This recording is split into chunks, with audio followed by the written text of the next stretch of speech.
So guys welcome back to the channel. Hope you guys are doing absolutely great. జర్ర resound అవుతుంది, adjust చేసుకోండి. Room మొత్తం empty ఉంది, but still వీడియోకి ఇప్పటికీ మస్తు లేట్ అయిపోయింది. అండ్ వితౌట్ ఎనీ సుత్తి ఈ రీసెంట్ గా ఏదైతే ఎలక్షన్ కమిషన్ ఓట్ చోరీ విషయం నడుస్తుందో ఆ ఓట్ చోరీ మీద చాలా మంది లెఫ్టిస్ట్ ఐడియాలజీ పీపుల్ చాలా ఎగ్రీరు. ఫర్ ఎగ్జాంపుల్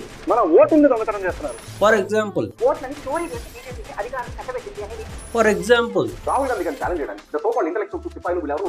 రాహుల్ గాంధీ గురించి మాట్లాడుతా ఉన్నామనంటే మనం ఎంత టైం పాస్ కాకుండా ఉన్నామయ్యా.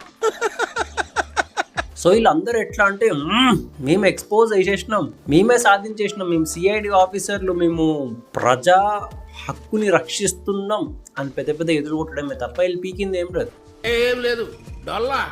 ఓట్ చోరీ గురించి ఎవరైతే ఓట్ చోరీ ఇష్యూ రేజ్ చేసిందో ఆ పార్టీకి అస్సలు హక్కు లేదు ఓట్ చోరీ గురించి మాట్లాడడానికి. ఎందుకంటే దాని కంప్లీట్ హిస్టరీలో ఎన్ని ఇన్సిడెంట్లు ఉన్నాయంటే ఓట్ చోరీ కంటే అధ్వానం అనమాట. అలాంటి ఇన్సిడెంట్లు ఉన్నాయి.